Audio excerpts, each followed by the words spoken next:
was a legit steakhouse, and you get it. We would leave the Comedy Store 2, 3 in the morning, get a legit steak. That's cool. Is that still open? Temporarily closed. Fucking COVID got them.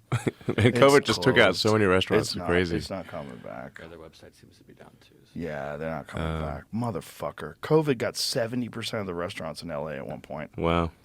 Not COVID, I should say. Policies. Well, lockdowns. The mind virus. I mean, it's like just crazy. Yeah. Well, that's why I moved here. One of the reasons why I moved here is we came here in May of 2020, and you could go indoors and eat in restaurants. And my kids, who were pretty young at the time, 10 and 12, they were like, we want to live here. Yeah, so it's like they're freaked out. Like, LA was weird. Yeah, I mean, for most of COVID, I was actually in South Texas building this Starship factory. And, you know, we're just, no mask, no nothing, just building a factory, building rockets. And then, you know, they would have teams from California visit, all masked up, and they'd freak out that we don't have masks, and we're like, we're still alive, man. Yeah. So, did you lose anybody? Did anybody from your factory die of COVID? Not that I'm aware of, no. So part of it is that, like, that I kind of saw a dress rehearsal, which is that, you know, I kind of started in Wuhan, and so Tesla's got 20,000 employees in China, and so the first wave happened in China, and we had nobody died or got seriously ill. I was like, okay, well, like, this is, can't be that bad. And we're not relying on government statistics. We literally know who showed up for work. Right? Did they badge in or not? And we had no one die and no one got seriously ill. So I'm like, well, I don't know what the big deal is. Well, there's a problem that people still want to stick to this initial narrative that they believed and that they espoused. They repeated it. And so they'll still fight you on this today.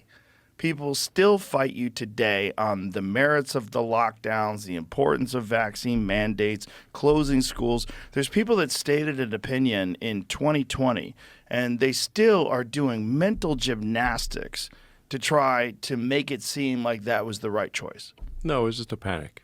Yeah. And a lot of deaths got ascribed to COVID that had nothing to do with COVID. And in fact, I'd say in the beginning, the cure is worse than the disease. So, because people panic too much. And so that somebody would get diagnosed with COVID, they put them on intubated ventilator for a week, and this was going to basically cook your lungs. So if you're on Puro 2 under pressure with a tube stuck down your throat and under anesthetic, this is very bad for you. Like, it's one thing if you do that for a couple hours for an operation, but you do that for a week, it's gonna roast your lungs. Like the air that we're breathing right now is 78% nitrogen, 1% argon, about 21% oxygen, and some miscellaneous. So if you ask most people, what are you breathing? They say oxygen. No, you're breathing nitrogen. Only about a fifth of it is oxygen, and there's about 1% argon. Now I know quite a lot about life support systems because we make spaceships, and you have to keep people alive in a vacuum. So you got to say, okay, what percentage nitrogen, what percentage oxygen you can do, what's the pressure going to be, so like sea level pressure is about 15 pounds per square inch, and the partial pressure of oxygen at 20% is therefore roughly 3 pounds per square inch of oxygen. So in a spacecraft, you want to, and especially if you're in a space suit, you want to lower the pressure. So you want to keep the oxygen, still give people enough oxygen to function, obviously, but you want to lower the nitrogen content so that you don't have a spacesuit that's at 15 psi, because at 15 psi you just pop out like a balloon. It's like hard to move. So you want to try to lower the pressure, down to around 6, 7 psi, maybe even 5 psi. So you'd lower it to, try to keep the oxygen, partial pressure of oxygen roughly the same, so maybe around 3 psi, and then 3 psi of nitrogen, so you got 50-50 mix of nitrogen and oxygen, and then you see, it's got pretty hot into that week. Yeah, I tapped out. I made it a while. I just felt like getting hot too. I'm sweating. I mean, it's going to be sweaty and itchy. A little bit. Yeah. I can't believe people wear them all day. Yeah. So Anyway, so like, They were getting I know a pure thing or two oxygen about to keeping people ventilators. alive in a vacuum, you know. Right. So, you know, we designed the life support system for keeping humans alive in the vacuum of space, which is very difficult. So we know quite a lot about what it takes to keep people alive. So you do not want to feed people, you know, 100% oxygen. This actually for an extended period of time. This is not good for you. Well, Or- 80% of the people they put on ventilators died. Yeah. So, in fact, I actually posted about that because I called doctors in Wuhan and said, what are the biggest mistakes that you made on the first wave? This was early on. And they said, we put far too many people on intubated ventilators. So then I actually posted on Twitter at the time and said, hey, what I'm hearing from Wuhan is that they made a big mistake in putting people on intubated ventilators for an extended period.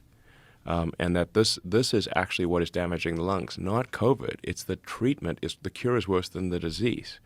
And people yelled at me and said, I'm not a doctor. I'm like, yeah, but I do make spaceships with life support systems. What do you do? I like that. I twiddle knobs. I'm like, okay, Yeah. great. Yeah. Rock on.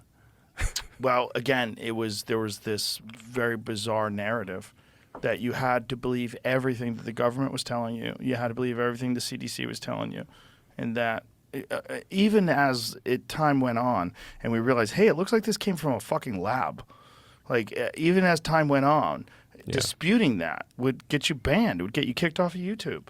Yeah. I think to this day, there's certain things you're not allowed to say in regards to the vaccine on YouTube.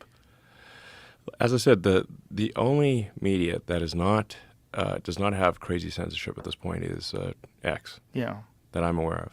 Everyone else everything else is censored. Spotify isn't. That's why this Yeah, can good have for this Daniel conflict. Ek. Oh, Daniel Eck's the man. Yeah, he's great. I love that dude. And you know, I think more companies should follow suit. I don't think it has to be this way. Fortunately for us, they're in Sweden, in Stockholm, Sweden. They have a very different perspective syndrome. on all this shit.